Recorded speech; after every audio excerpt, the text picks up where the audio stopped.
Hi friends, this is Marilyn from tarotclarity.com again, continuing with my video series of reading pip style cards.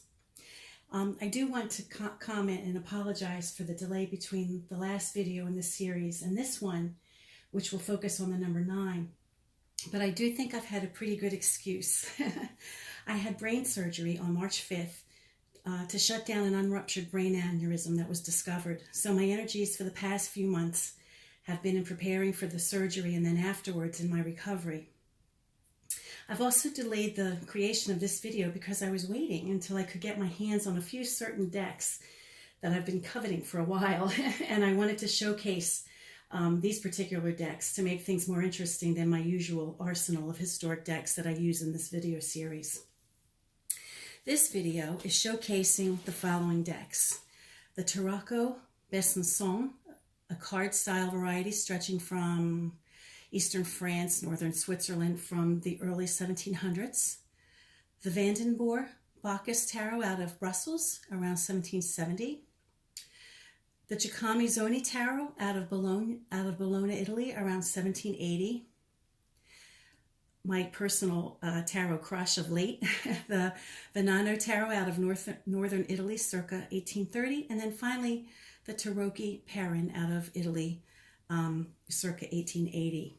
And once again, you see that I'm trying to squeeze in too many tarot decks for the screen, but I just love these decks, and I can't seem to ever whittle them down to 2 or 3 decks.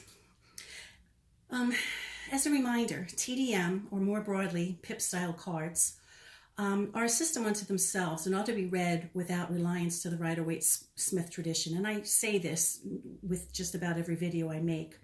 There are a few ways for reading TDM style and pip style cards, so bear in mind that I'm only showing you my way. As I've mentioned before, but sometimes people just tune in for an individual number, I'm largely self-taught, having been reading the cards since the mid-1970s, and due to the lack of information then, and really now, if you consider how little is written in English concerning the Marseille-style decks, if I wanted to read pip-style cards, I had to figure out a way to read them on my own where I could be consistent and have a consistent understanding and, to be able to recall what the numbers meant. And this is what I came up with. The thing that made sense to me through the years is assigning meaning to the number as it relates to the suit it bears. Of course, at times, the numbers or images might be interrupted literally, depending on the question and the other cards around it.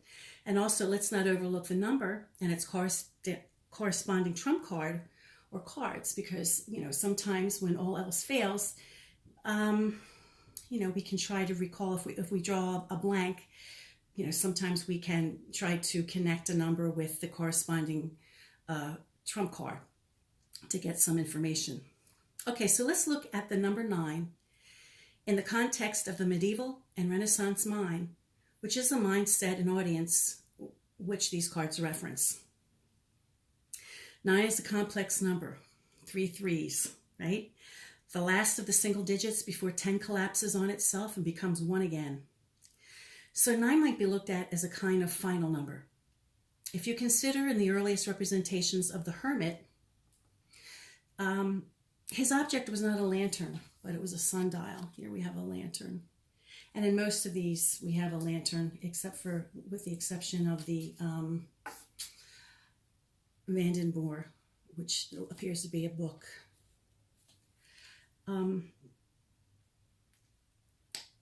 But if you consider the earliest representations of the Hermit, his object was not a lantern, but a sundial. And so the passage of time and reaching a point of finality becomes very evident in that context. And that is unfortunately something that got lost, when it was replaced with the lantern. That, idea of finality or coming to an end, or Father Time, passing on so that the baby New Year can come, can emerge. But at some point, and certainly by the time all of these decks were produced, the icon of lantern was firmly entrenched, and with the exception of the Bacchus, as I mentioned, who appears to have a book. 9 references the timing of the very human experience of gestation, which is 9 months, and leads to birth, which demonstrates 9 as a complete cycle of growth.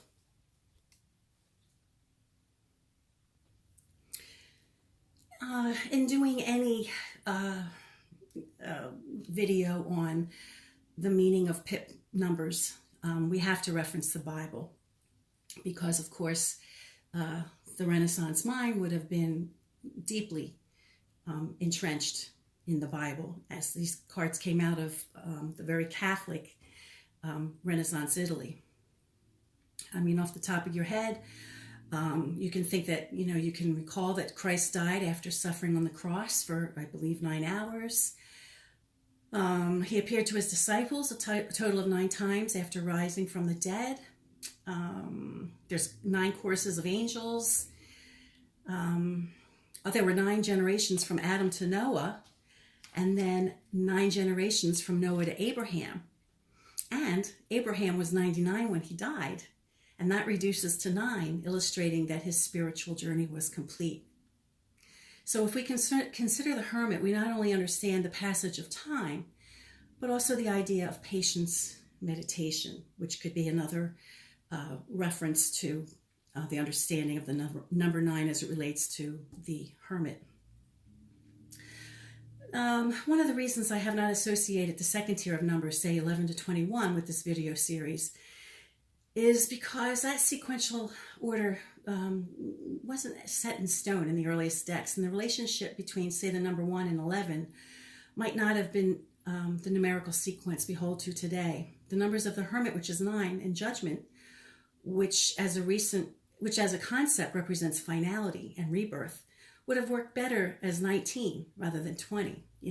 Judgment would have worked completely with the concept of 9 in the Hermit if it was 19, but today's, or the modern sequencing of the Judgment is 19. So it kind of seems a little off to me to try to force the current, number 19, which is the Sun, to match with the Hermit. And really, most of the numbers of the second tier I have difficulty coinciding with, and I'll do another series of videos when I get to 11. But I just thought I'd touch base on that now. If you review my video series, not all the numbers of the pips line up perfectly well with the message of the lower trump cards either, and for that reason I don't always rely on the message of the corresponding trump cards to help me out with the meaning of the pip card of the same number.